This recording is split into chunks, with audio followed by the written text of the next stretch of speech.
Well, that's mildly upsetting. Hello, everyone. Hello, hello, hello. Welcome in, welcome in, welcome in. Hello, Dusky. Good to see you. Thanks, Chief. Hello, hello. Introductions first, as always. My name is Ruin. I'm the Archsage, or Arcanum Exodius, our humble little library on this corner of the internet. Welcome, welcome, welcome. And tonight I'll be reading The Hobbit to you. We're gonna pick it up. We started reading about 2 weeks ago, and we're gonna be reading about once a week, sometimes twice a week, voice permitting. We'll probably go for about 2 hours, 3 hours at a time. Yeah. And Dusky, I'll just DM this to you and see if you can make sense of it, because I can't. Like I'm not gonna lose sleep over it, but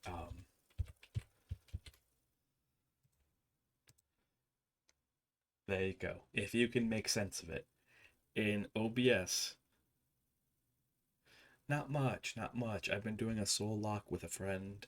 That's been a lot of fun. Been very challenging. Been working on projects that I'm gonna publish, and just generally having a fun time. All right, let's dial in the music. Ba-ba-ba. How about yourself, Dusky? How about yourself, my friend? Ba-ba-ba-ba-ba.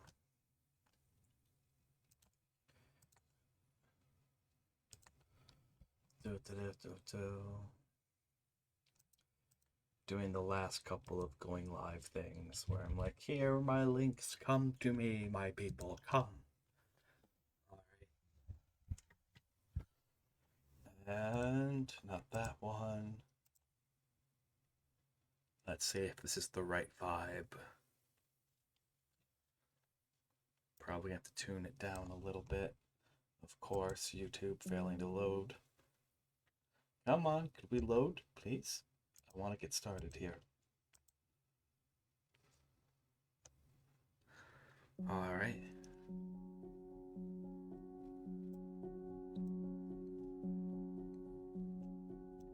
Just to make sure that my sound is properly set up. Yep. Okay. And then you guys might briefly hear an echo. I'm just double checking.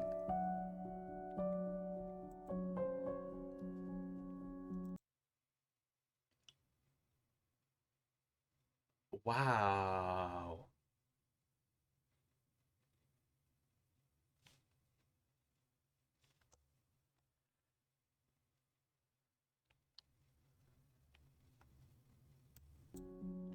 What? Wow.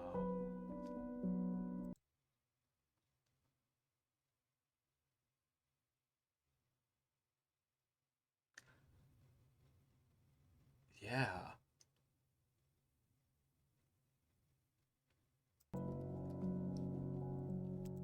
Well, I don't know what to say.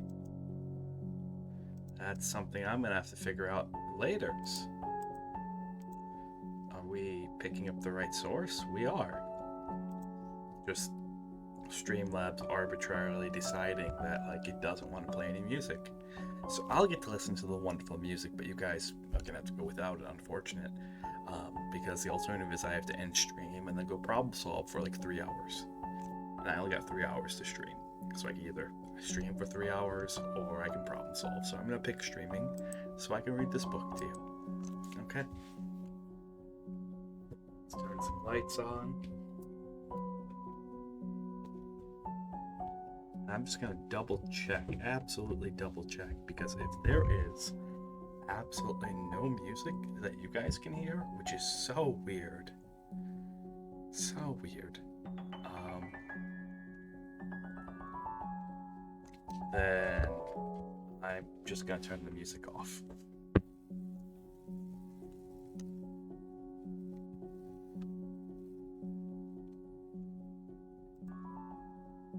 Then I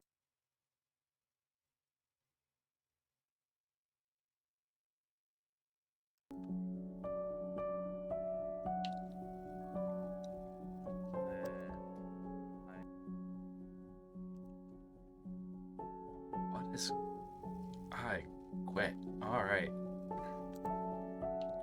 Well, I'm not gonna lose sleep over it. There's no music tonight. I don't know what's going on or why. What is... I quit. Alright. Well, I'm not gonna lose sleep over it. There's...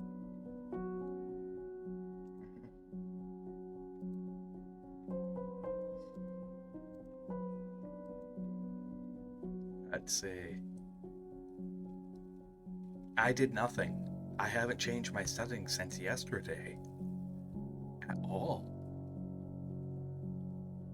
There is no, there's nothing. The only difference is that the source that's playing, this is the part that I'm kind of puzzled about, is my starting music. Yeah. Is my starting music is an actual music file, and this is a YouTube source. That's the difference. And I'm not going to upload my custom starting music to YouTube so they can rip it off with their AI. Nope. Sorries. So, but without any further ado, let's go ahead and start reading.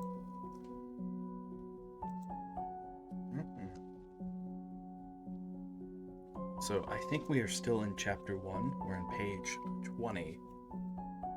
Yeah, that's why I'm really confused. That's why I'm really confused. Is because my stream starting music is a source native to the computer. There is no you just set it up in OBS and say, hey, play this, and it does. So when you told me, I was like, I don't know how to fix that other than just restarting my computer, because that tends to fix everything. But we don't really need that. Actually, I have to go to the bathroom. I probably should have went. I drank a whole thing of water. I had dinner before I started, so I'll be right back.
All right, there we go.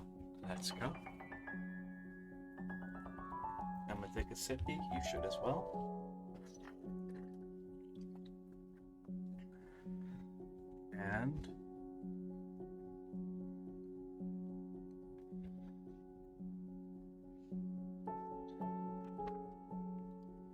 this was made by Thor, your grandfather Thorin, he said in answer to the dwarves' excited questions. It is a plan of the mountain. I don't see how this will help us so much, said Thorin, disappointedly after a glance. Remember the mountain well enough, and the lands about it, and I know where Mirkwood is, and the withered heath where the great dragons bred.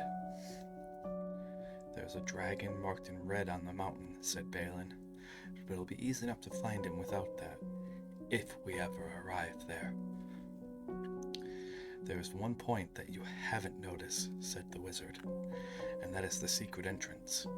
You see that rune on the west side, and the hand pointing to it from the other runes? That marks a hidden passage to the lower halls. Look at the map in this chapter, and you'll see that the runes are in red. It may have been secret once, said Thorin, but how do we know that it is a secret any longer? Old Smaug has lived there long enough now to find anything there is to know about these caves. He may, but he can't have used it for years and years. Why? Because he is too small. 5 feet high the door, and 3 may walk abreast, say the ruins. But Smaug could not creep into a hole that size, not even when he was a young dragon, certainly not after devouring so many dwarves and men of Dale. It seems a great big hole to me, squeaked Bilbo, who had no experience of dragons and only of hobbit holes. He was getting excited and interested again, so that he forgot to keep his mouth shut. He loved maps. And in his hall there hung a large one of the country round with all his favorite walks marked on it in red ink. How could such a large door be kept secret from everybody outside, apart from the dragon? He asked. He was only a little hobbit, you must remember. In lots of ways, said Gandalf.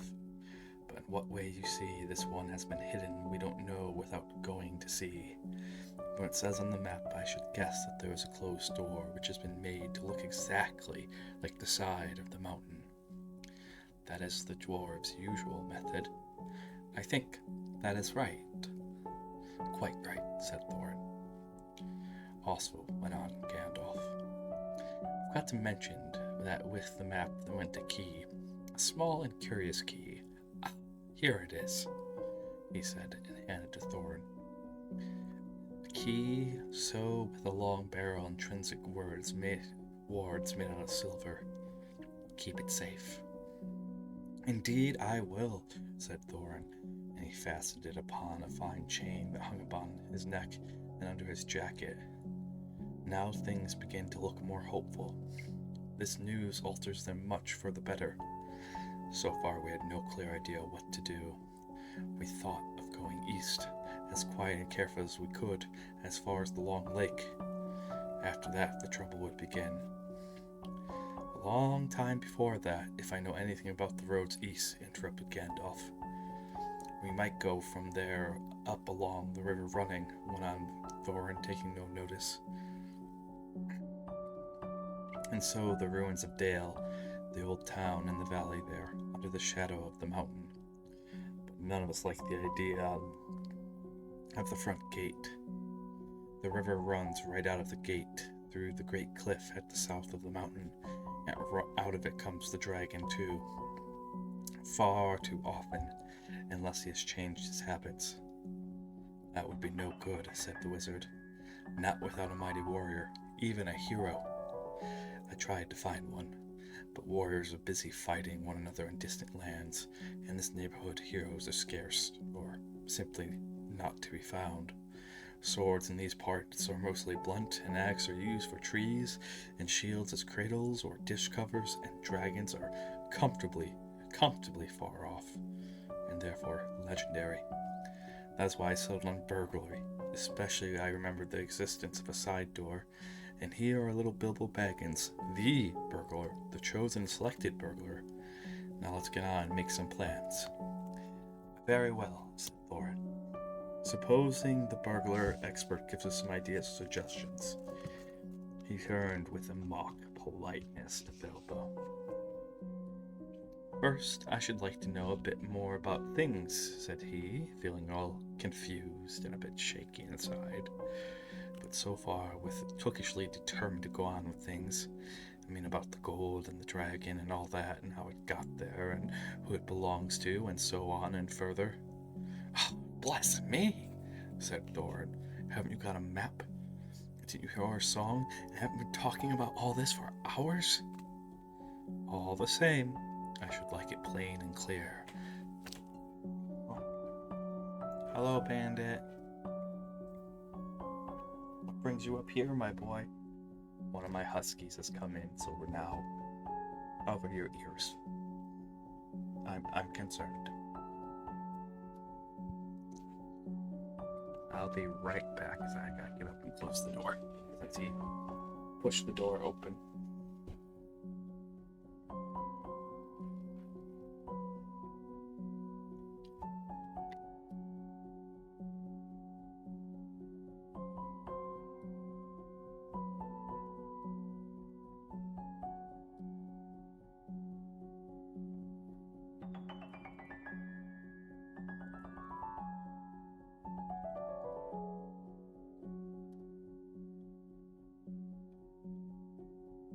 I'll have to get up again because he came in, burst in, got his head pats, and then turned around and walked back out. So I'm gonna see if he comes back in. All the same, I should like it plain and clear, said he obstinately, putting on his business manner, usually reserved for people who try to borrow money off him, and doing his best to appear wise and prudent and professional and live up to Gandalf's recommendation. Also, I should like to know about risk and out-of-pocket expenses, time required, and remuneration, and so forth. By which he meant, of course, what am I going to get out of it? I'm going to come back alive? Oh, very well, said Thorin.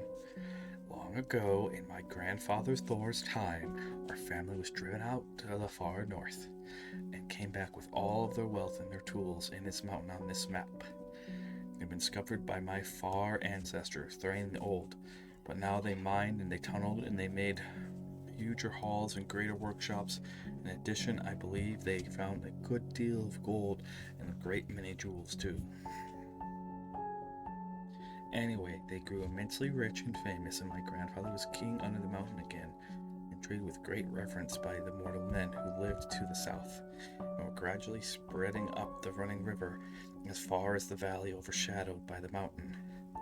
They built the merry town of Dale there in those days. Kings used to send for our smiths, and reward even the least skillful most richly. Fathers would beg us to take their sons as apprentices and pay us handsomely, especially in food supplies, which we never bothered to grow or find for ourselves.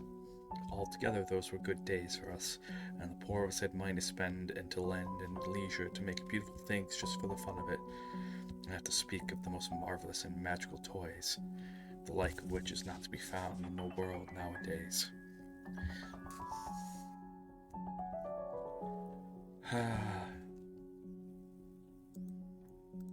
I'll be back.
back.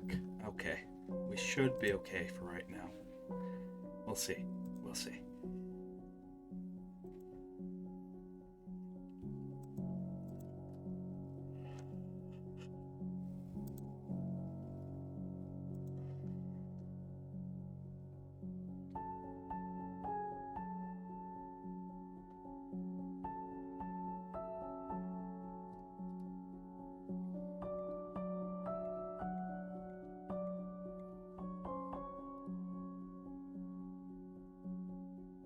Where were we?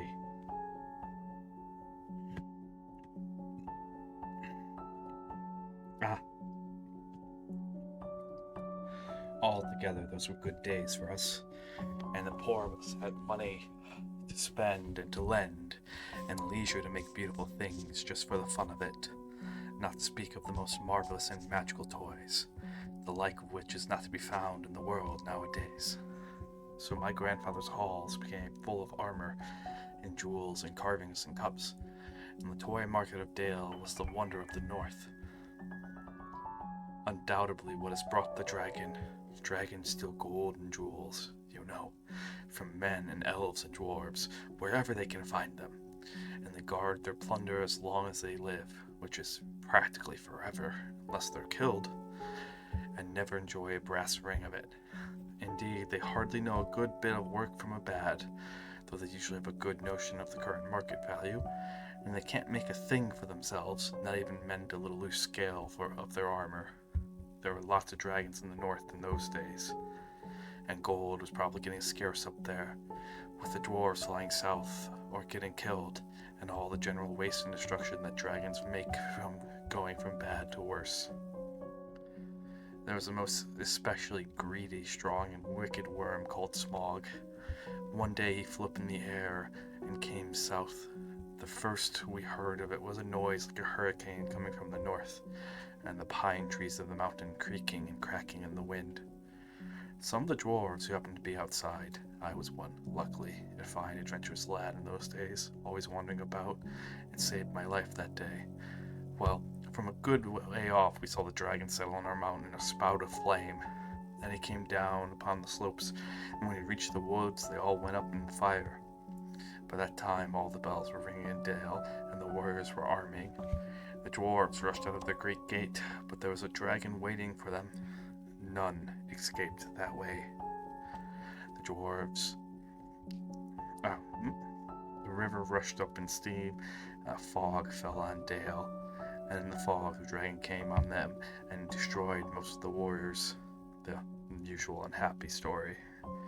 It was only too common in those days. Then he went back and crept in through the front gate and routed out all the halls and lanes and tunnels, alleys, cellars, mansions, and passages. After that, there were no dwarves left alive inside, and he took all the wealth for himself. Probably, for that is the dragon's nature.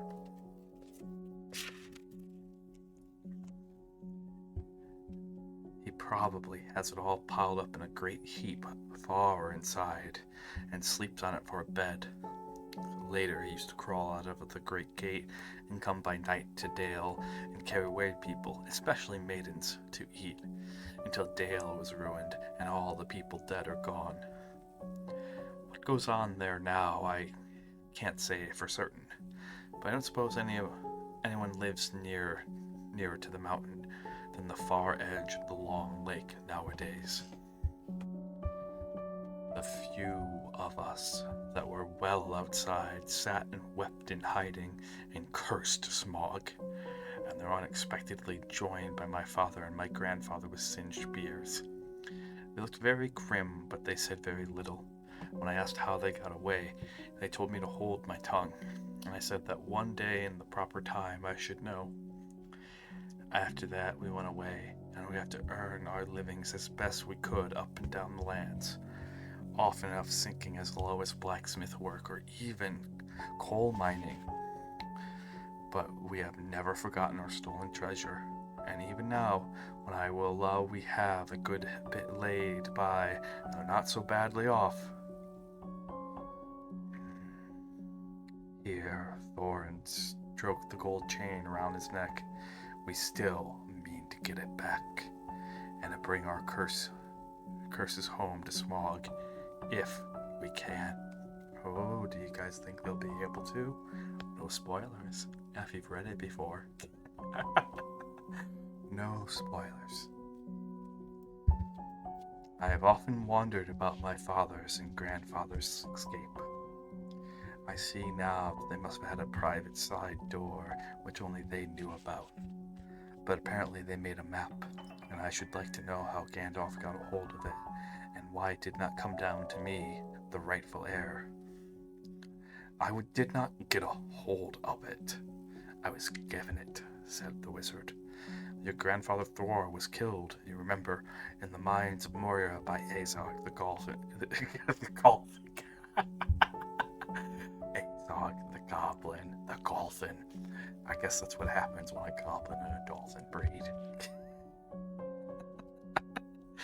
Gods, curse his name, yes, said Thorin. And Thorin, your father, went away on the 21st of April, 100 years ago last Thursday, and he has never been seen by you since. True. Well, your father gave this to me to give to you, and if I had chosen my own time and way for handing it over, you can hardly blame me, considering the trouble I had to find you. Your father couldn't even remember his own name when he gave me the paper, and he never told me yours. So on the whole, I think I ought to be praised and thanked. Here it is. Gandalf said, handing the map over to Thorin. I don't understand, said Thorin, and Bilbo felt he would likely say the same. The explanation didn't yet seem to explain. Your grandfather, said the wizard slowly and grimly, gave the map for his son for safety before he went to the mines of Moria. Your father went away to try his luck with the map after your grandfather was killed, and lots of adventures of a most unpleasant sort he had, and lots of I'm repeating myself. Lots of adventures of the most unpleasant sort he had, but he never got near the mountain. How he got there, I don't know, but I found him a prisoner in the dungeons of the necromancer. Whatever were you doing there? Said Thorin with a shudder, and all the dwarves shivered. Never you mind. I was finding things out as usual, and a nasty, dangerous business it was. Even I, Gandalf, only just escaped.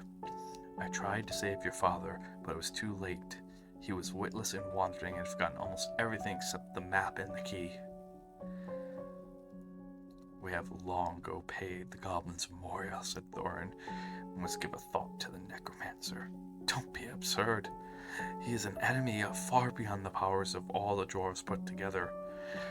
If there could all be collected again from the four corners of the world. The one thing your father wished for is for his son to reap the map and use the key. The dragon and the mountain were more than big enough tasks for you. Here, said Bilbo, and accidentally saying it aloud. Hear what? They all said, suddenly turning towards him. And so he was flustered that he answered, Hear what I have got to say.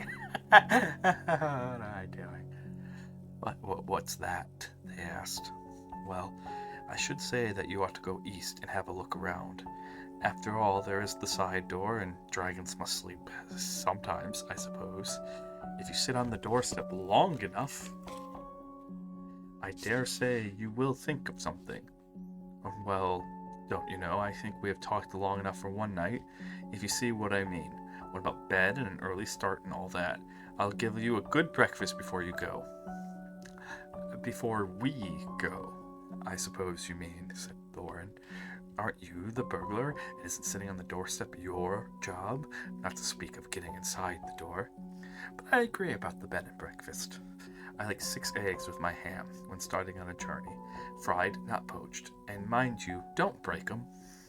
After all others had ordered their breakfasts without so much as a please, which annoyed Bilbo very much, they all got up.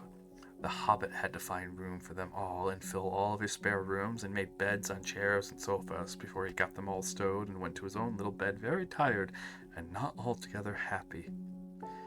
Been there. One thing he did make his mind up about was not to bother to get up very early and cook everybody else's wretched breakfast. The tookishness was wearing off, and he was just now not quite sure he was going to go on any journey in the morning. As he lay in the bed, he could hear Thorin still humming to himself in the best bedroom next to him. Far over the misty mountains cold, to dungeons and caverns old, we must away ere the break of day, to find our long-forgotten gold. Bilbo went to sleep with that in his ears, and it gave him very uncomfortable dreams. It was long after the break of day when he woke up. Up jumped Bilbo, and putting on his dressing gown, went out into the dining room. There he saw nobody, but all the signs of a large and hurried breakfast. There was a fearful mess in the room, and piles of unwashed crocks in the kitchen. Nearly every pot and pan he possessed seemed to have been used. The washing up was so dismally real that Bilbo was forced to believe the party of the night before had not been part of his bad dreams, as he had rather hoped. Indeed, he was really relieved after all to think they had all gone without him, and not bothering to wake him up, but with never a thank you. Ugh. And yet, in a way, he could not help feeling just a trifle disappointed. That feeling surprised him. "Don't be a fool, Bilbo Baggins," he said to himself. "Think of dragons and all that outlandish nonsense at your age." So he put on an apron, lit fires, boiled water, and washed up. Then he had a nice little breakfast in the kitchen. By the time the sun was shining and the front door was open, letting in a warm spring breeze, Bilbo began to whistle loudly and to forget about the night before. In fact, he was just sitting down to a nice little second breakfast in the dining room by the open window when in walked Gandalf. "My dear fellow, wherever are you going to come? What about an early start? Here you are having breakfast, or whatever you call it, at 10:30. They left you the message because they could not wait." What message? What message?" said poor Baggins, all in a fluster. "Great elephants! You are not at all yourself. You have never dusted the mantelpiece. What's that got to do with it? I've had enough to do with the washing up for 14.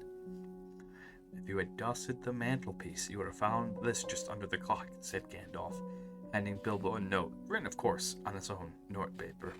"Ara, hello. Ara, welcome in. Alright, welcome in. We're reading The Hobbit today, so I hope you enjoy."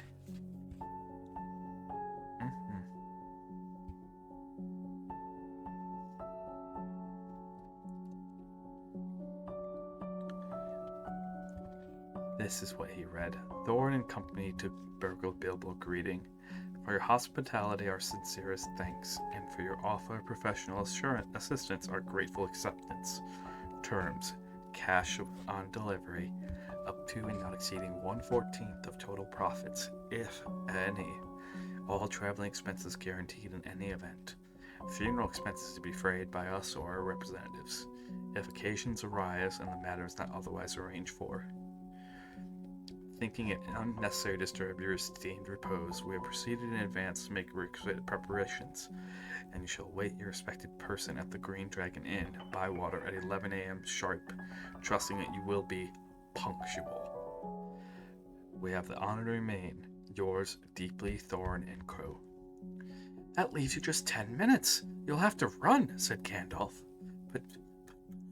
But, said Bilbo. "No time for it," said the wizard.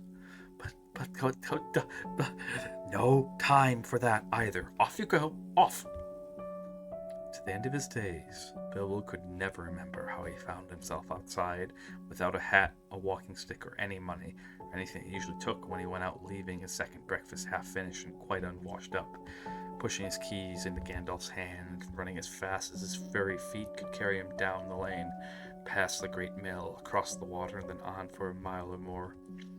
Very puffed he was when he got to Bywater just on the stroke of 11, and found he had come without a pocket handkerchief. "Bravo!" said Balin, who was standing at the inn door looking out for him. Just then all the others came around the corner of the road from the village. They were on ponies, and each pony was slung about with all kinds of baggages, packages, parcels, and paraphernalia. There was a very small pony, apparently for Bilbo. "Up you two get, and off we go." "I'm awfully sorry," said Bilbo. I have come without my hat, and I left my pocket handkerchief behind. I haven't got any money. I didn't get your note until 10:45, to be precise." "Don't be precise," said Dwarlin, "and don't worry. You'll have to manage our pocket handkerchiefs and a good many other things before you get to the journey's end. As for a hat, I got a spare hood and cloak in my luggage. I do want to point something out. As you can see, in our custom artwork here down in the corner, this is the scene that's being depicted. Alright, so when we got custom artwork, that's me as Bilbo. Okay. So I know that might not be easy to tell, but with each of the custom artwork that we have, these custom book covers, okay, there'll be me in the scene as one of the characters. And so this was the scene that I picked because it's probably one of my favorite from The Hobbit. It's very iconic.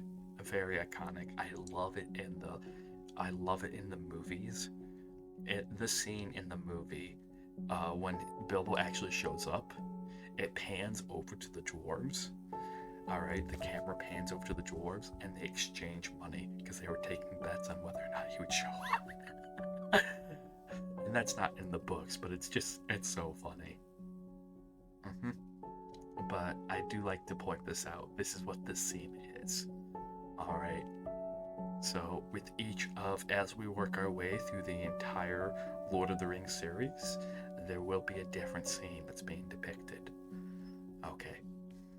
So. Now, let's keep going. I didn't want to miss, I'll also stop reading just to point out which scene it is. Alright, because Chips did a wonderful job in drawing them. Absolutely wonderful job.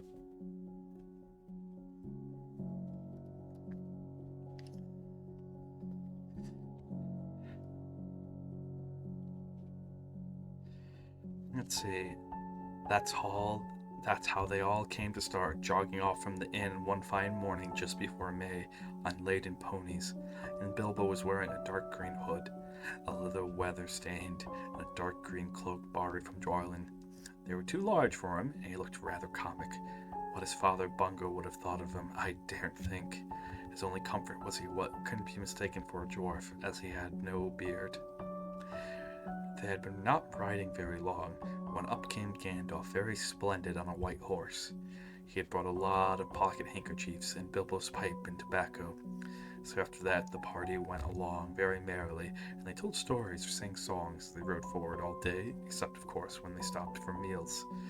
These didn't come quite as often as Bilbo would have liked them, but still he begged to feel that the adventures were not so bad after all. At the first day, he passed through Hobbit lands, a wide, respectable country inhabited by decent folk, with good roads and an inn or two, and now and then a dwarf or a farmer ambling by on business. They then came to lands where people spoke strangely and sang songs Bilbo had never heard before. Now they had gone on far into the lone lands, where there were no people left, no inns, and the roads grew steadily worse. Not far ahead were dreary hills, rising higher and higher, dark with trees. On some of them were old castles with an evil look, as if they'd been built by wicked people. Everything seemed gloomy, for the weather that day had been taking a nasty turn. Most of it had been as good as May can be. Well, as good as May could ever be in merry tales. But now it was cold and wet. In the lone lands they'd obliged to camp when they could, but at least it had been dry. To think it'll all soon be June, grumbled Bilbo as he splashed along behind the others in a very muddy track. It was after tea time. It was pouring with rain, and had been all day. His hood was dripping into his eyes, his cloak was full of water, the pony was tired and stumbled on stones. The others were too grumpy to talk. I'm sure that rain has gotten into the dry clothes, into the food bags, thought Bilbo. Bother burgling and everything to do with it. I wish I was at home with my nice hole by the fire, with the kettle just beginning to sing. It was not the last time he would ever wish that. Still, the dwarves jogged on, never turning around or taking any notice of the hobbit. Somewhere behind the gray clouds, the sun must have gone down, for it began to get dark as they went down into a deep valley with a river at the bottom. Wind got up, and willows along its bank bent inside. Fortunately, the road went over an ancient stone bridge, for the river, swollen with the rains, came crashing down from the hills and mountains in the north. It was nearly night when they had crossed over.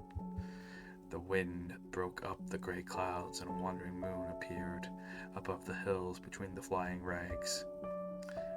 Then they stopped.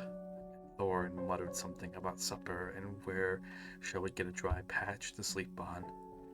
Not until then did they notice that Gandalf was missing. So far he had come all the way with them, never saying if he was in an adventure or merely just keeping them company for a while. He had eaten most, talked most, and laughed most, but now he simply was not there at all. Just when a wizard would have been most useful, too, grunted Dory and Nori, who shared the hobbit's views about regular meals, plenty and often. They decided in the end that they would have to camp where they were. They moved to a clump of trees, and though it was drier under them, the wind shook the rain off the leaves, and the drip, drip, drip was most annoying.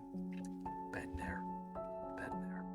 Camping underneath a tree for safety, and while it does kind of keep you dry, like you can just hear the drip, drip, drip. I mean, it does kind of help you sleep too. Anywho, dwarves can make a fire almost anywhere out of almost anything, wind or no wind, but they could not do it that night, not even Oin and Gloin, who were especially good at it. Then one of the ponies took fright at nothing and bolted. He got into the river before they could catch him and before they could get him out again. Fili and Kili were nearly drowned, and all the luggage that he carried was washed away off of him. Of course, it was mostly food, and there was mighty little left for supper and less for breakfast. There they all sat glum and wet and muttering, while Oin and Gloin went on trying to light the fire and quarreling about it. Yes, mister? Are you here to hang out, bandit, or are you here to sing the song of your people? Because if it's option 2, I have to stop stream. If it's option 1, then could you please lay down?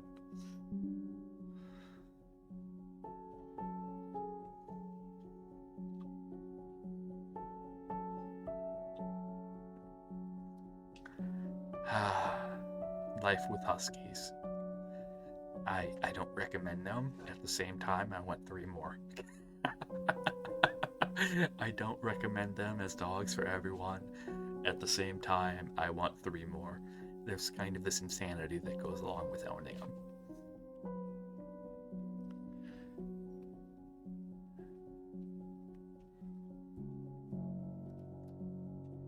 Okay. I think we're okay? Question mark? Then one of the ponies took fright at nothing and bolted. He got into the river before they could catch him and before they could get him out again. Fili and Kili were nearly drowned, and all the baggage he carried was washed away off of him. Of course, it was mostly food, and there was mighty little left for supper, and less for breakfast. There they all sat glum and wet and muttering, while Oin and Gloin went on trying to light the fire and quarreling about it. Bilbo was sadly reflecting that adventures are not all pony rides in May sunshine, when Balin, who was always their lookout man, said, "There's a light over there." There was a hill some way off with trees on it, pretty thick in parts. Out of the dark mass of trees, they could now see a light shining, a reddish, comfortable-looking light, as it might be a fire or torches twinkling. When they'd look at it for some while, they fell.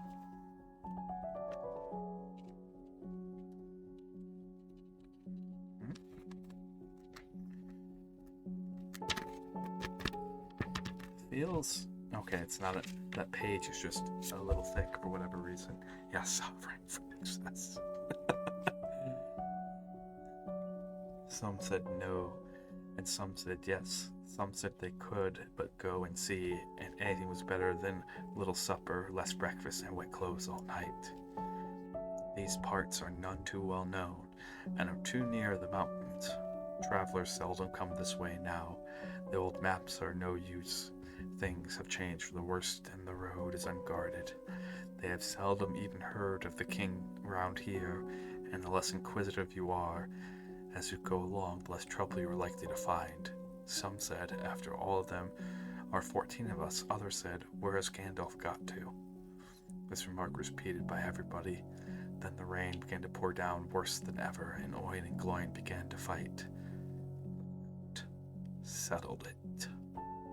After all, we got a burglar with us, they said, and so they made off, leading their ponies with all due and proper caution in the direction of the light. They came to the hill and were soon in the wood. Up the hill they went, but there was no proper path to be seen, such as might lead to a house or a farm, and do what they could, they made a deal of rustling and crackling and creaking, and a good deal of grumbling and chatting, as they went through the trees in the pitch dark. Suddenly the red light shone out very bright through the tree trunks not far ahead. Now it's the burglar's turn. This is a joke. I'm enjoying this because this is an absolute joke. Alright, I've played the rogue in D&D more than enough times. And to be told, hey rogue, we need you to go sneak up on things. Okay. But when the entire party comes with you, making a whole bunch of noise first, and then you have to go sneak, it's like, what?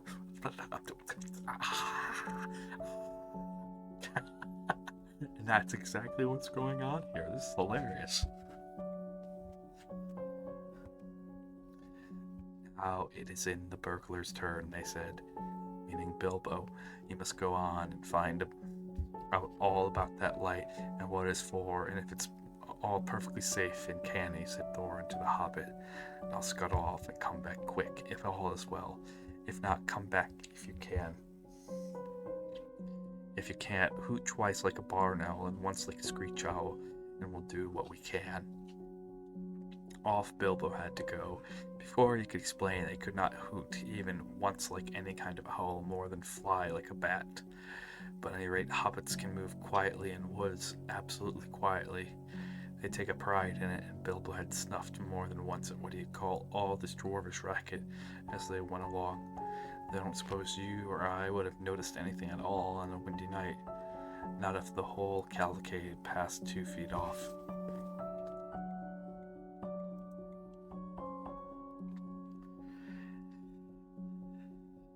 As for Bilbo walking primely towards the red light, I don't suppose even a weasel would have stirred a whisker at it. So naturally he got right up to the fire, for fire it was, without disturbing anyone, and this is what he saw. 3 very large persons sitting around a very large fire of beech logs. They were toasting mutton on long spits of wood and licking the gravy off their fingers. There was a fine, toothsome smell. Also was a barrel of gold drink at hand, and they were drinking out of jugs. But they were trolls, obviously trolls.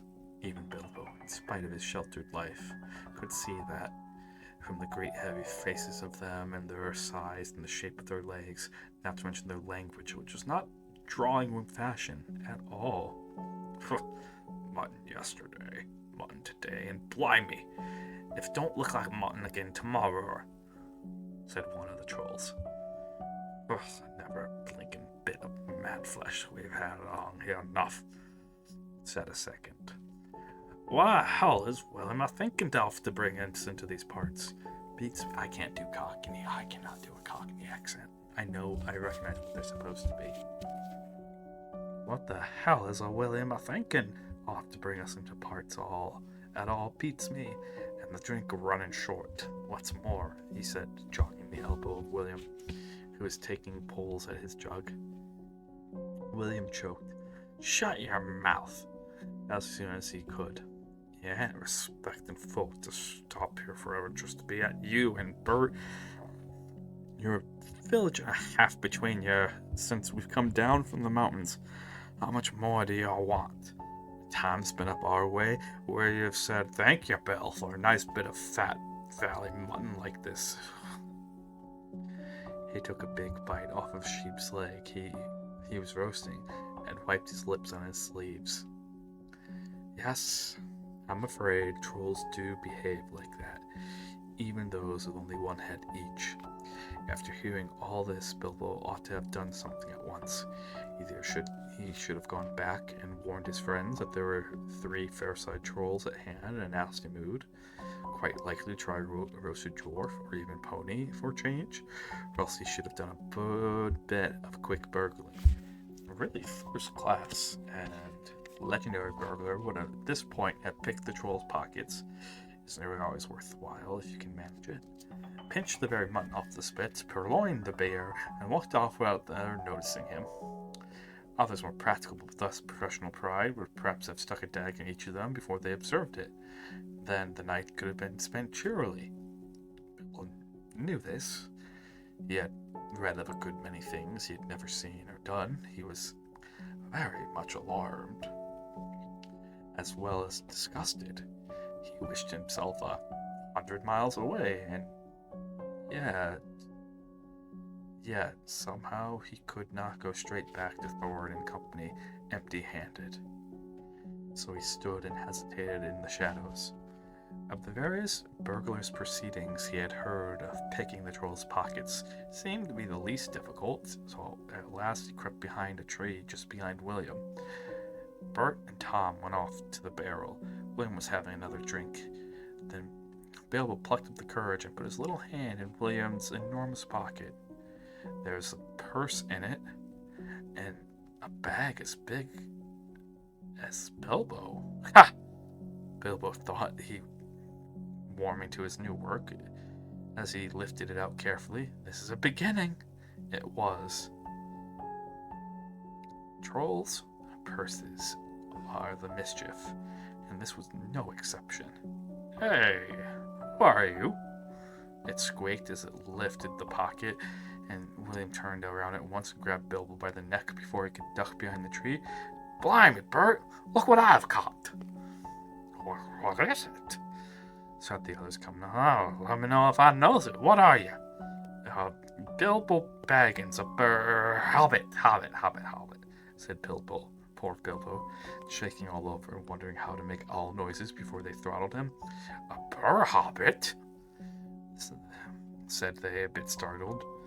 Trolls are a little slow in the uptake. Ain't that the truth? That hasn't changed at all. By the way, ads are starting up, so we're going to take a little 3-minute break here. Okay, we'll be back in 3 minutes.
we're back. I'm gonna take a sippy, catch my breath from running up the steps really quick, and then get back to it.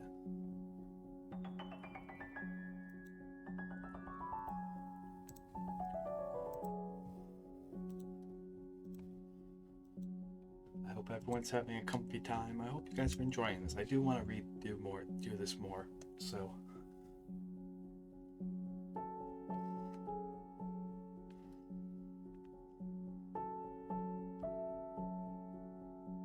Oh, you gotta be kidding.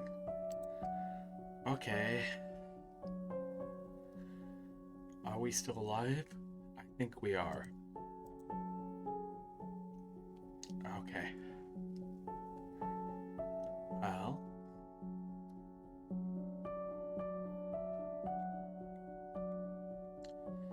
Can we get this to come up?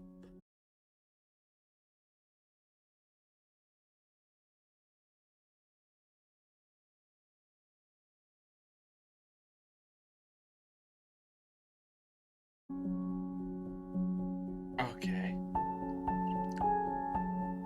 Of course, you guys will have ads again, so I guess we take an extended break. Alright.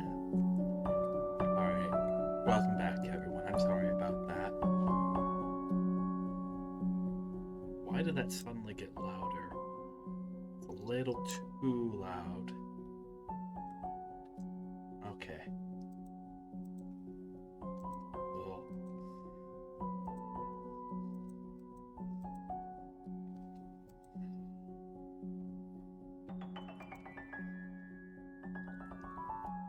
What is...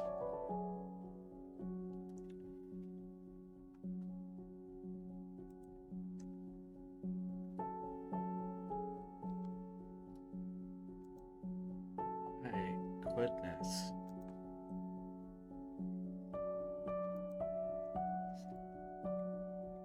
Okay, you guys should have an ad here in just a moment. So, this is what we're gonna do. Yeah, yep, it should be backing up and running, Dusky. Alright. I don't know if I got it back up in time, because the way that I have it set up is that whenever I start stream, you guys should get an ad. So I want to give it a couple of minutes before I start reading. If not, yeah. What do you guys want to do next week, by the way? Alright, I think we're going to do some more reading. We're going to do some story writing next week as like a co-working stream. But we also have Zomboid with Chief for like 2 streams. So I'm planning the schedule. We'll publish it on Sunday. Okay. Tomorrow, as a reminder, at 3 p.m. EST tomorrow on Saturday, Rain and I will be doing the Soul Lock again. Okay.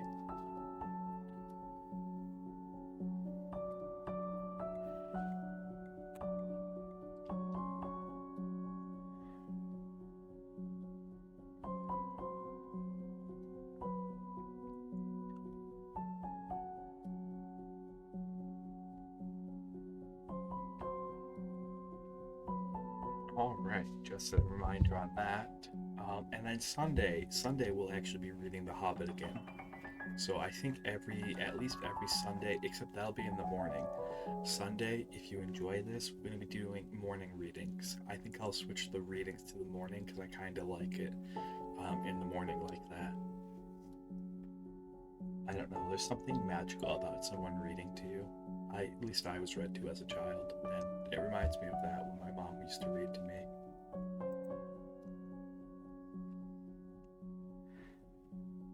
Okay, I don't think we're getting hit with ads. I think I got stream back up just in time. That's awesome. It's awesome. Alright, let's go.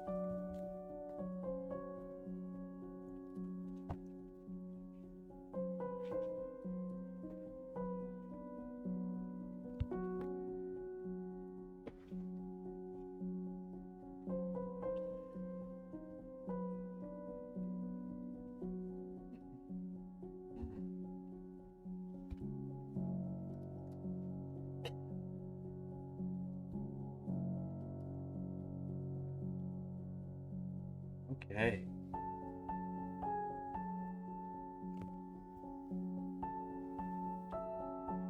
Where were we?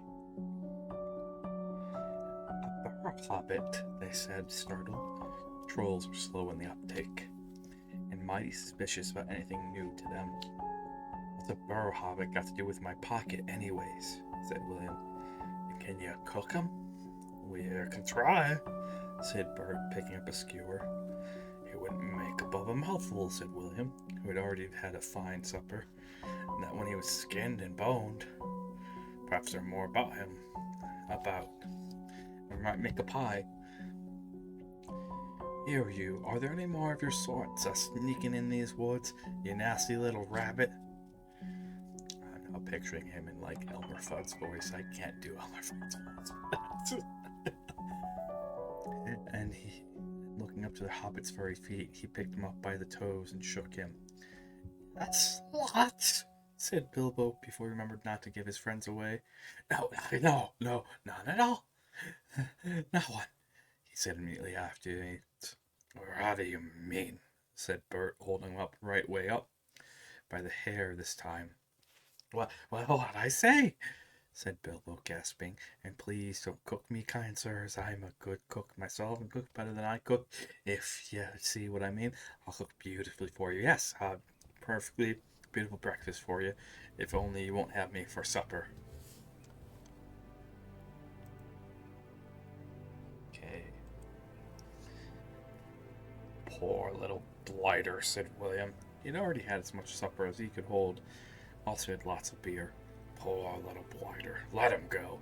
Not till he says what he means by lots and none at all. I want to have me throat cut in his sleep. Hold his toes in the fire till he talks. I won't have it, said William. I caught him anyways. Fat fool, William, said Bert. I've set a 4 this evening. And you're a lout.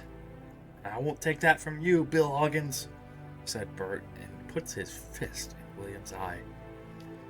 Then there was a gorgeous row. Bill had just enough wits left when Bert dropped him on the ground to scramble out of the way of their feet before they were fighting like dogs and calling one another all sorts of perfectly true and applicable names in very loud voices. Soon they were locked in one another's arms and rolling nearly into the fire, kicking and thumping, while Tom whacked at them both with a branch to bring them to their senses. Friends, right? Friends. That sounds like some of my teenage friends, genuinely, where it's like we're playing with each other, fighting each other, or some dumb stuff like that. And then another person's like, you gotta stop, and like getting a stick. Oh my goodness.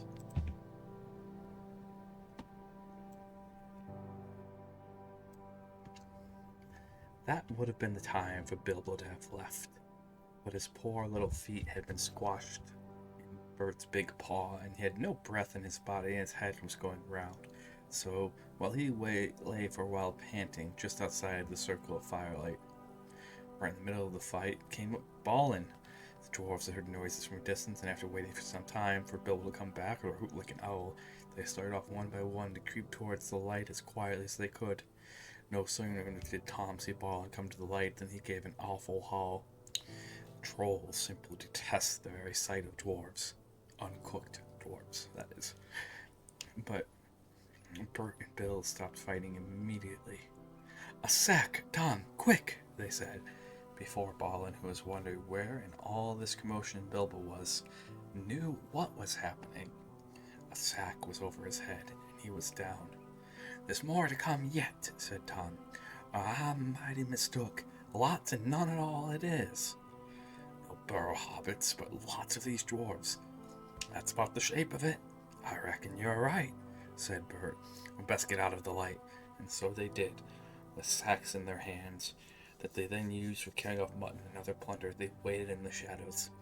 As each dwarf came up and looked at the fire and the spilled jugs and the gnawed mutton in surprise, pop! Went a nasty, smelly sack over his head, and he was down. The Dwarlin lay by Balin and Philly and Killy together, and Dory and Nori and Ori all in a heap, and Oin and Coin and Biffer and Puffer and Bomfer piled uncomfortably near the fire. That'll teach 'em, said Tom, for Biffer and Bomfer had given a lot of trouble and fought like mad. That dwarf's will when countered. Thorin came last, and he was not unawares. He came expecting mischief, and didn't need to see his friend's legs sticking out of sacks to tell him that things were not at all well. He stood outside the shadows some way off and said, "What's all this trouble? Who's been knocking my people about?" "It's trolls," said Bilbo from behind a tree. They had forgotten all about him. "They're hiding in the bushes with sacks," said he. "Oh, are they?" said Thorin, and he jumped forward to the fire before they could leap on him. He caught up a big branch all on fire in one end, and Bert got that end in his eye before he could step aside. That put him out of the battle for a bit. Bilbo did his best. He caught a hold of Tom's leg as well as his little self could.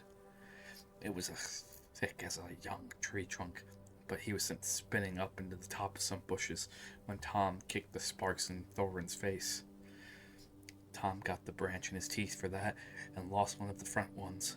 It made him howl, I can tell you, but just at that moment William came up behind and popped a sack right over Thorin's head and down to his toes, and so the fight ended.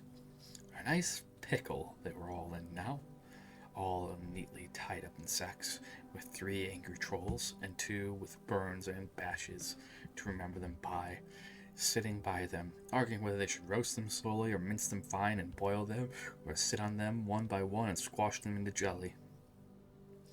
Ew, sack jelly. Yeah, like I see it coming out like toothpaste. Ugh. Anyways, with his clothes and skin torn, not daring to move for fear they should bear him. It was just then that Gandalf came back. But no one saw him. The trolls had decided to roast the dwarves now and eat them later. That was Bert's idea, and after lots of argument they all agreed to it. "No good roasting them now. It'd take all night," said a voice. Bert thought it was William's. "Don't start that argument all over again, Bill. Well, it'll take all night," Bert said. "Who's arguing?" said William, who thought it was Bert that had spoken. "You are," said Bert. "You're a liar," said William. And so the argument began all once over again. In the end, decided to mince them fine and boil them, so they got a great big black pot, and they took out their knives. "No good at boiling them. We ain't got no water, and it's gonna take us a long way to the well, and all," said a voice. Bert and William thought it was Tom's. "Shut up! Well, I'd never have done.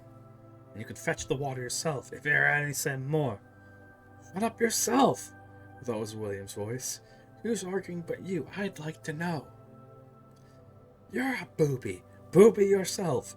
So the argument began all over yourself and went on hotter than ever, until at last they had to sit on the sacks one by one, squash them, and boil them next time.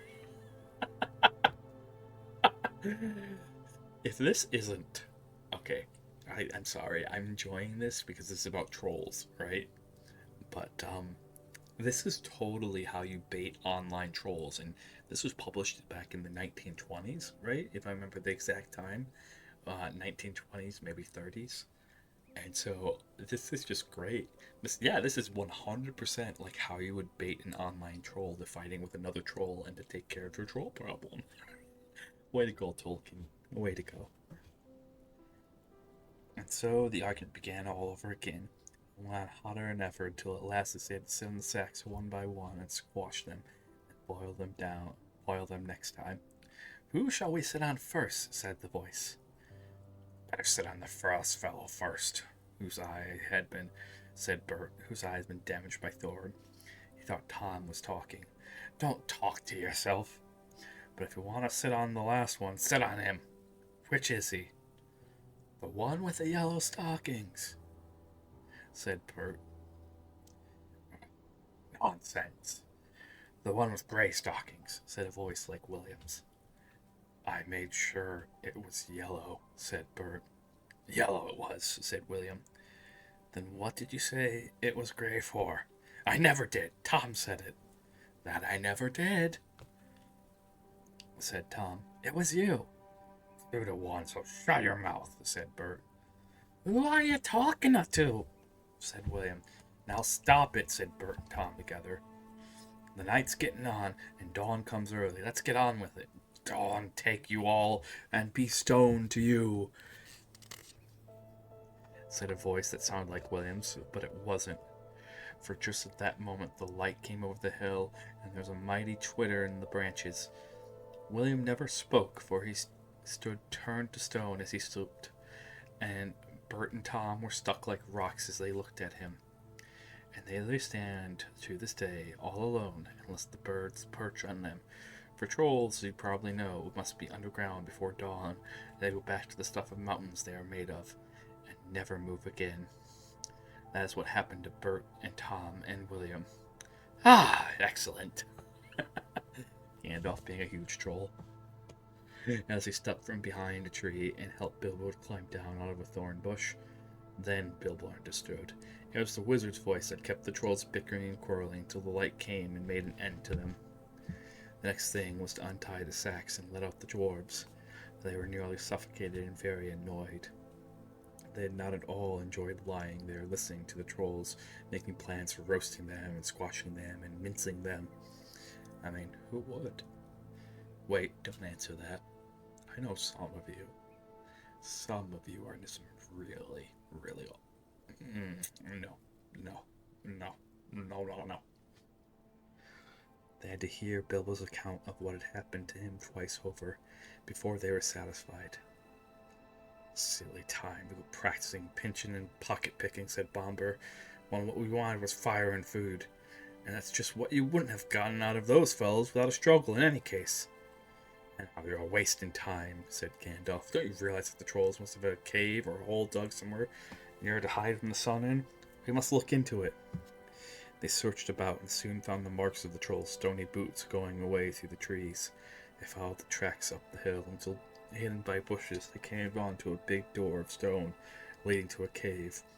But they could not open it, not though they all pushed while Gandalf tried various incantations. Will this be any good? Said Bilbo, when they were getting ready, tired and angry. I found it on the ground where the trolls had their fight. He held a larger key, though no doubt William had thought it was very small and secret. He must have fallen out of his pockets, very luckily, before he was turned to stone. Why on earth did you not mention it before? They cried. Gandalf grabbed it and fit it into the keyhole. Then the door swung back open with one big push, and they all went inside.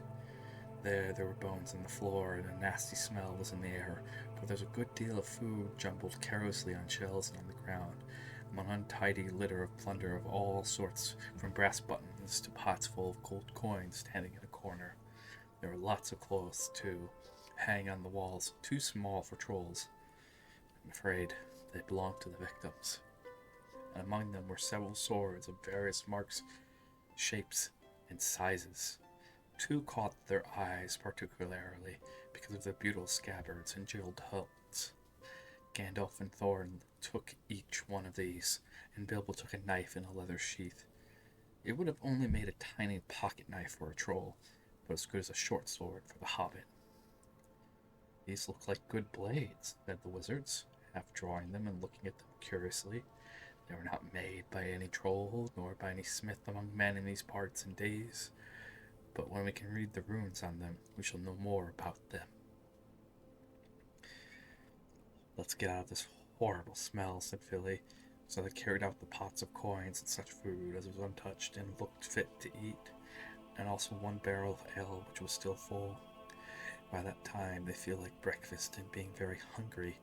They did not turn their noses up at what they had gotten from the troll's larder. Their own provisions were very scanty. Now they had bread and cheese and plenty of ale and a bacon to toast in the embers of the fire.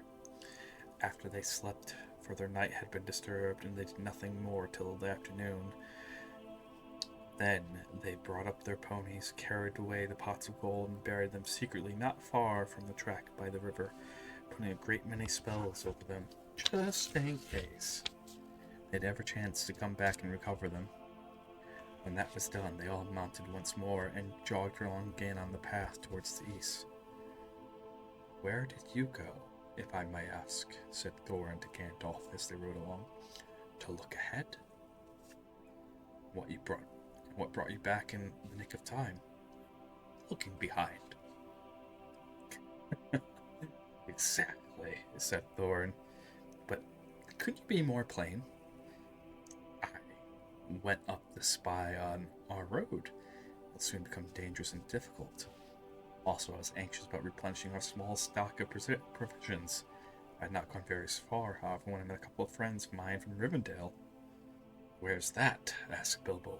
"Don't interrupt," said Gandalf. "We'll get there in a few days now, if we're lucky, and find out all about it. As I was saying, I met two of Elrond's people. They were hurrying along for fear of the trolls.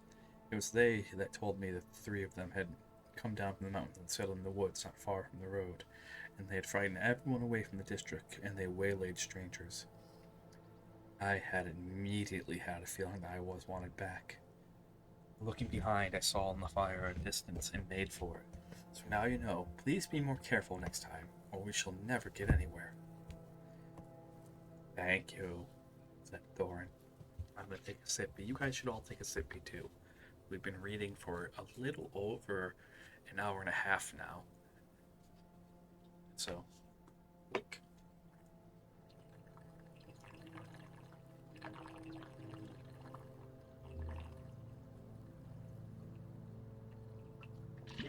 There we go. Make a little stretchy.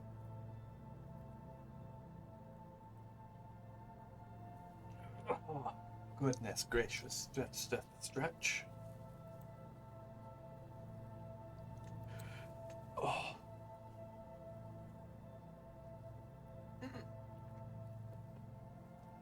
I hope you're all enjoying this. I am. I'm having a lot of fun with it. So, I hope you two are as well. If not, the complaint box is outside the library. Okay, it's outside. To access it, the magic spell that you have to do, it's practical magic, don't worry. Alright, is that you just have to close the doors of the library, lock them behind you, and then keep going. Okay.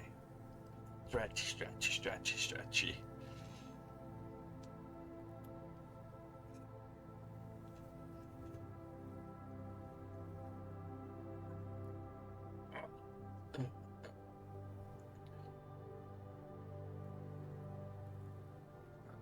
Goodness gracious. The stretches, all the stretches.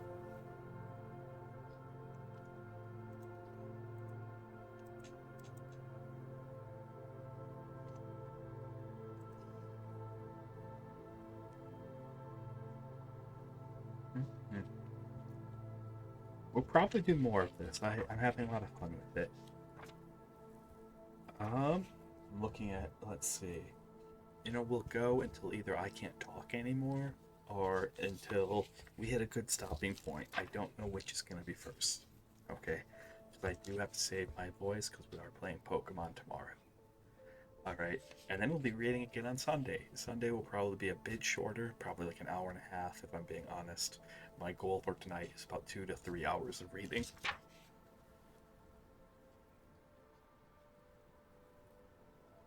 Then my hope is, what is it? It's the middle of May. I have a vacation coming up in June, so for a week in June, I will not be here. I have to get the exact date, exact week. All right, but my hope is either shortly after I get back from my vacation, or before we'll actually have this finished. That's going to be my goal, and then we'll move on to the first of the trilogy. The Fellowship of the Ring. Although The Two Towers is my favorite.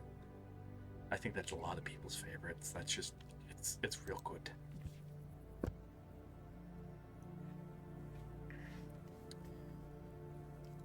Chapter 3, A Short Rest. Did not sing or tell stories that day, even though the weather improved, nor the next day, nor the day after. They'd begun to feel the danger was not far away on either side. They camped under the stars, and their horses had more to eat than they had, but there was plenty of grass, but there's not much in their bags, even with what they had got from the trolls. One morning they forded a river at a wide shallow place full of the noise of stones and foam. The far bank was sharp and slippery. When they got to the top of it, leading their ponies, they saw that the great mountains had marched down very near to them. Already they seemed only a day's easy journey from the feet of the nearest. Dark and dreary it looked, although there were patches of sunlight on its brown side. Behind its shoulders, the tips of snow peaks gleamed.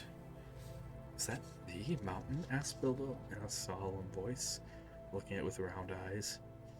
He had never seen such a thing that looked so big before.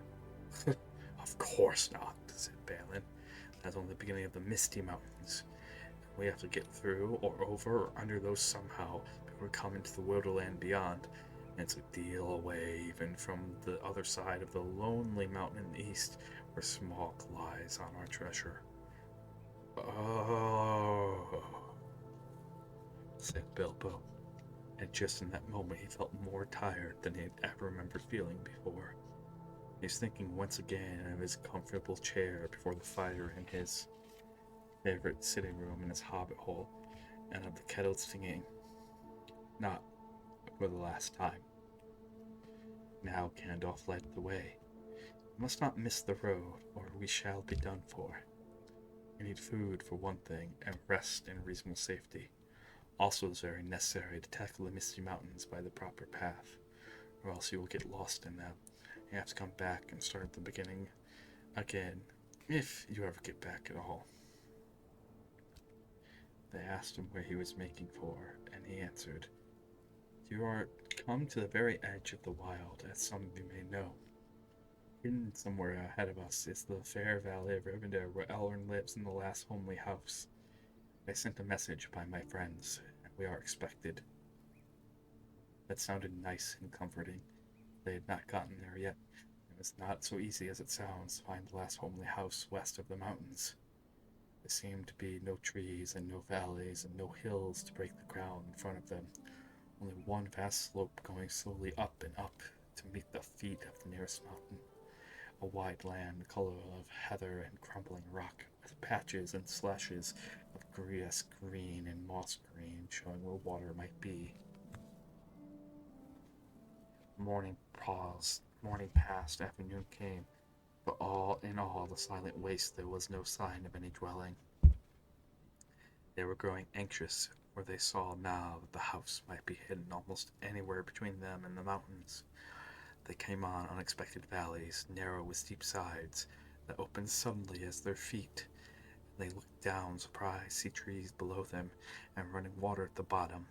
There were gullies that they could almost leap over, but very deep with waterfalls in them. There were dark ravines that one could neither jump over nor climb into.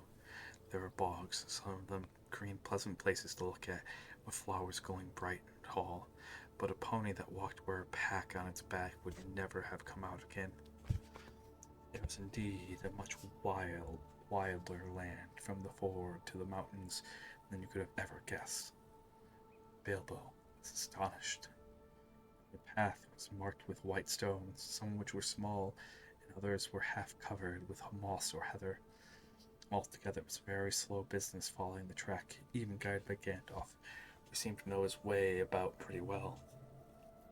His head and beard wagged this way and that as he looked for the stones, and they followed his lead, but they seemed no nearer to the end of the search when the day began to fall. Time had long gone by, and it seemed supper time would soon do the same. There were moths fluttering about, and the light became very dim, for the moon had not risen. Bilbo's pony began to stumble over roots and stones. They came to the edge of a steep fall in the ground so suddenly that Gandalf's horse nearly slipped down the slope. "Here it is, at last," he called. The others gathered around him and looked over the edge. They saw a valley far below. They could hear the voice of hurrying water in a rocky bed at the bottom, the scent of trees in the air, and there was a light on the valley side across the water. Bilbo never got in the way. They slithered and slipped in the dust down the steep zigzag path into the secret valley of Rivendell. The air grew warmer as they got lower, and the smell of the pine trees made them drowsy, so that every now and again he nodded and nearly fell off, or bumped his nose on the pony's neck. Their spirits rose as they went down and down. The trees changed to beech and to beech to beech to beech and oak, and there was a comfortable feeling in the twilight. Last green had almost faded out of the grass when they came at length to an open glade not far above the banks of the stream. Smells like elves, thought Bilbo, and he looked up the stairs. He looked up at the stars, not stairs. They were burning bright and blue. Just then came a burst of song like laughter in the trees. Oh, goodness. Tolkien, why do you put these page-long songs in this? Why do you put these, like, page-long songs in your writings? They're really good, but they're very hard to sing. Okay. Oh, what are you doing, and where are you going? Your ponies need chewing, the river is flowing. Oh, tra-la-la-la, you're down in the valley. Oh, what are you taking, where are you making? Yeah, I'm gonna skip this one. So, the F slur in 1930s wasn't a bad word, but, it's used here, and so I'm just gonna skip this song. You can look up this song for your own sake, alright? But for the sake of saving my voice, and for the sake of not saying a word I agree with, well, okay, so this is one of those things where, like, the F slur over in Great Britain just means cigarettes, but here it means, it's a derogatory term for someone who's a homosexual. And I support my LGBTQ brothers and sisters, so I will not be saying that.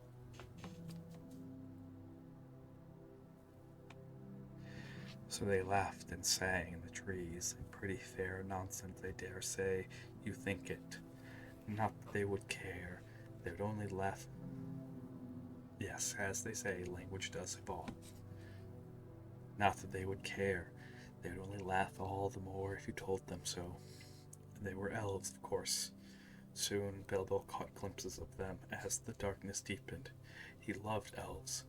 Well, actually, okay, before I go into this, here's the reason why the F slur is a slur, alright, is when it was a crime to be, like, not, when it was like a capital offense to be a homosexual, alright, not just a crime, but like, if you were caught doing that stuff, you were put to death. The death, this is like hundreds of years ago. They would often burn homosexuals alive. And so where the F word already existed, okay, the F slur already existed back then to mean cigarette or stick that lights on fire. But then it just started getting applied to homosexuals as slang, as a slur. Okay, go put that to demean and degrade them to mean as that the only thing they're good for is to be a stick that's lit on fire. So I do think it's important to know the history of these things. So whenever I run across them, I do make a mention of that, just so you guys can know. But language does evolve, and we've learned, hopefully have learned. Anyways, they laughed and sang in trees, and pretty fair nonsense, I dare say you think it. Not that they would care. They would only laugh all the more if you told them so. There were elves, of course. Soon Bilbo caught glimpses of them as the darkness deepened. He loved elves, though he seldom met them, but he was a little frightened of them too. Dwarves don't get on well with them. Even decent enough dwarves like Thor and his friends think them foolish, which is a very foolish thing to think, or get annoyed with them, for some elves tease and laugh at them, and most of all at their beards. Well, well, said a voice. Just look, Bilbo the Hobbit on a pony, my dear. Isn't it delicious? Most astonishingly wonderful. And then off they went into another song as ridiculous as the one I've written down in full. At last, a tall young fellow, came out from the trees and bowed to Gandalf and to Thorin. Welcome to the valley. Thank you, said Thorin, a bit gruffy. But Gandalf was ahead of his horse and among the elves, talking merrily with them. You're a little off out of your way, said the elf. That is, if you are making for the only path across the water into the house behind. We'll set you right, but you had best get on foot until you are over the bridge. You gonna stay a bit and sing with us, or you go straight on? Supper is preparing over there. Oh. Had to burp, sorry. I can smell the wood fires for the cooking. Tired as he was, Bilbo would have liked to stay a while. Elvish singing is not a thing to miss in June under the stars, not if you care for such things. Also, he would have liked to have a few private words with these people that seemed to know his names and all about him, although he had never seen them before. He thought their opinion of his adventures might be interesting. Elves know a lot and are wondrous folk for news, and know what is going on among the peoples of the land, as quick as water flows or quicker. But the dwarves were all for supper as soon as possible just then, and would not stay. On they all went, leading their ponies, till they were brought to a good path, and so at last to the very brink of the river. It was flowing fast and noisily, as mountain streams do of a summer evening, when the sun has been all day on our snow far up above. There was only a narrow bridge of stone without a parapet, as narrow as the pony could walk on, and over that they had to go, slow and careful, one by one, each leading his pony by the bridle. The elves had brought lanterns to the shore, and they sang a merry song as the party went across. Don't dip your beard in the foams, father, they cried to Thorin, who was bent almost on his hands and knees. It is long enough without watering it. Mind, Bilbo doesn't eat all the cakes, they called. He is too fat to get through the keyholes yet. Hush, hush, good people, and good night, said Gandalf, who came last.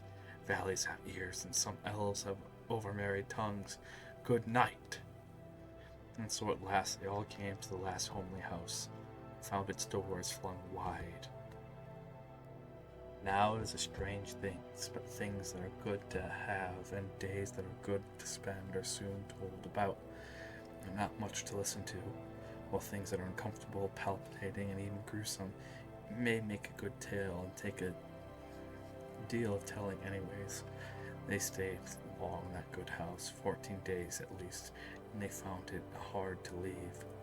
Bilbo would have gladly stopped there forever and ever, even supposing a wish would have taken them right back to his hobbit hole without trouble.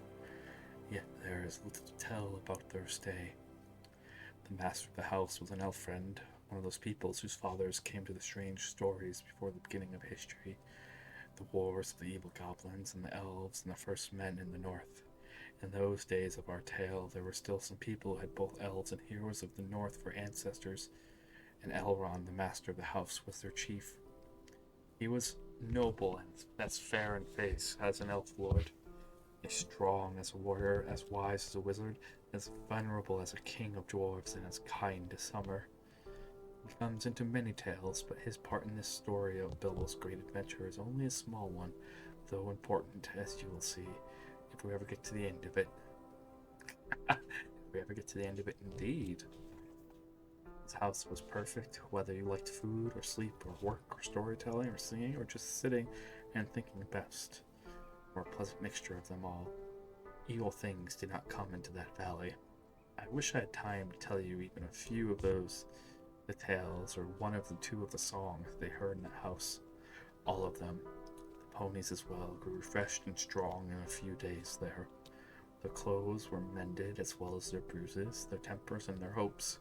Their bags were filled with food and provisions, light to carry but strong to bring them over the mountain passes. Their plans were improved with the best advice. As the time came to Midsummer's Eve, and they were to go on again with the early sun on the midsummer's morning. Elrond knew all about runes of every kind. That day he looked at the swords they had brought from the troll's lair, and he said, "These are not troll make. They're old swords. Very old swords of the high elves of the west. My kin. They were made in Gondolian for goblin wars. They must have come from a dragon's horde or goblin plunder, for dragons and goblins destroyed that city many ages ago. This Thorin, the rune's name Orcus, the goblin cleaver in the ancient tongue of Gondolian. It was a famous blade. This Glandalf was Glamdring, foe hammer that the king of Gondolian once wore. Keep them well. Whence did the trolls get them, I wonder, said Thorin, looking at the sword with new interest. Could not say, said Elrond, but one may guess that your trolls had plundered other plunderers, or come into the remnants of old robberies in some hold in the mountains. I have heard that there are still forgotten treasures of old to be found in the deserted caverns of the mines of Moria. Since the ending of the Goblin Dwarf War. Thorin pondered these words. I will keep this sword in honor, he said. May it soon cleave goblins once again. A wish that is soon to be granted, soon enough in the mountains. But now, show me your map. Elrond took the map and gazed long at it, and he shook his head. For if he did not altogether approve of dwarves and their love of gold, he hated dragons and their cruel wickedness, and he grieved during the ruins of the town of Dale and its merry bells, and the burned banks of the bright river running. The moon was shining in a broad silver crescent. He held up the map, and the white light shone through it. What is this? There are moon letters here, besides the plain runes, which say 5 feet high at the door, and 3 may walk abreast. What are moon letters? Asked the Hobbit, full of excitement. He loved maps, as I have told you before. He also liked runes and letters and cunning handwriting, but when he wrote himself, it was a bit thin and spidery. Moon letters are rune letters, but you cannot see them. Not when you look straight at them. They can only be seen when the moon shines behind them. What is more, with the cunning sort, it must be a moon with the same shape and season in it as the day when they were written. Dwarves invented them and wrote them with silver pens, as your friends could tell you. These must have been written on Midsummer's Eve in a crescent moon, a long while ago. I'm gonna take a sippy. You're right. One second. I really need something to sip.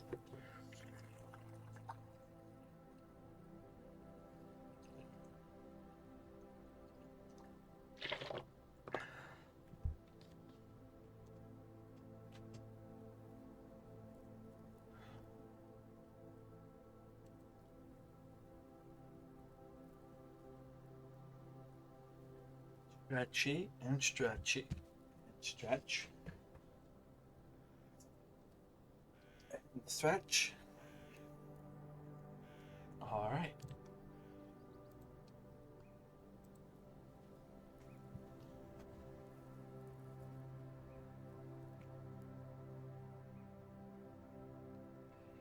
What do they say? Gandalf and Thorin together. A bit vexed, perhaps, that even Elrond should have found this out first. Though really there had not been a chance before, and there would have not been another until goodness knows when. Stand by the grey stone when the thrush knocks, read Elrond. And the setting sun, with the last light of Durin's day, it will shine upon the keyhole. Durin, said Thorin. He was the father of my fathers, of the eldest race of dwarves, the Longbeards, and my first ancestor. I am his heir. What is Durin's day? Asked Elrond. The first day of Dwarves' New Year, said Thorin. It's, as all should know, the first day of the last moon of autumn on the threshold of winter. We still call it Durin's Day when the last moon of autumn and the sun are in the sky together.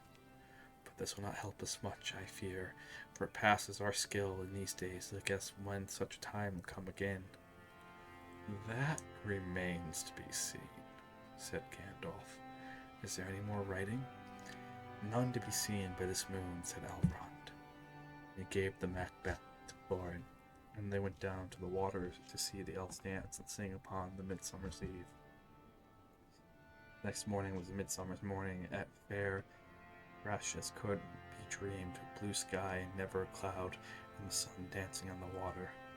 Now they rode away amid songs of farewell and good speed, with their hearts ready for more adventure, and with the knowledge of the road they must follow over the misty mountains to the land beyond. Over hill and under hill to our next chapter. And trying to see how long it is, because I am starting to lose my voice. So 10 pages. I think that's a good place to stop for right now. So we're going to go right out. We'll pick this back up. We're on chapter 4, right? Yeah, chapter 4. We'll pick this back up on Sunday. I hope you join us tomorrow for Pokemon. Now that's going to be kind of more high-key because Rain and I tend to bounce off of each other, at least until we get frustrated, and then we get grumbly. But we tend to bounce off each other, so that's going to be a bit louder than this. Alright. I hope you enjoyed. Let's find someone to go say hi's to. Cassandra. I'm a big fan of Cassandra. Yeah. On Sunday, we might be able to go a bit longer with the reading. It just depends, because I have to work out with Chief when we're going to be playing Zomboid together. But on days that I don't have anything to do the next day, like I don't need to talk or anything, then I can just go until I literally cannot talk anymore. Alright, until it hurts to talk. Right now, we're about an hour or two before that point, so I want to save my voice so that way we can play Pokemon for 6 hours tomorrow. So tomorrow, 3 p.m. EST, we will be doing Pokemon. I hope you guys all join us. The plan is to do more reading streams. I do want to get through the entire trilogy by the end of this year. That's kind of the goal. And to do more ASMR streams. I've talked about this before, but I'll also be launching an ASMR channel, one that's just ASMR. I'll be launching a channel that is just storytelling. Alright.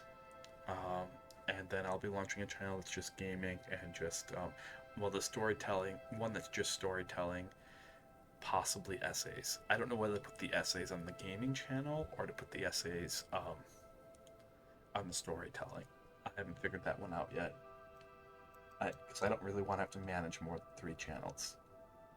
So, but the easiest way to keep up with me, by the way, it's in our Discord. You can find my whole schedule, everything. That is the easiest way to keep up with what I'm doing. I think we will raid Cassandra. She's an awesome VTuber. Yeah, categorization. I would prefer to just have one channel. I would much prefer to have one channel. But the algorithm doesn't like that, so I'm kind of like, yeah, well, we're gonna have to. Now, in terms of Twitch, there'll just be one channel. There will always only be one channel. But I'm talking about like on YouTube, for like posting things on YouTube, because I want to get into YouTube more.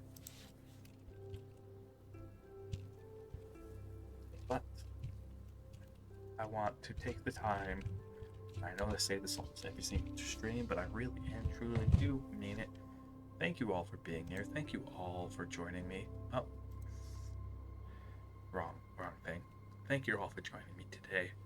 Um, it is such a huge compliment whenever you stop by to just listen to me and read you a story, or if we're playing games together or whatever. Like, it means more than the world to me, and not just cause. Um, Partially because like I don't feel like I deserve it, but that's a different thing. Another part is whenever you give time to something, you're giving little slivers of your life that you will never ever get back. You can always get money back. You can always get things back. But time once spent is gone for good. By spending time here, you've said implicitly that this is of value. So thank you. Unfortunately, our time together has come to a close. My voice is starting to give out on me, and I have to go and do some other things. So, while I go and take care of some things, it's now time for you to go out and weave your own tale. And however you choose to weave it, whatever you choose to do, weave it with kindness. Until next time.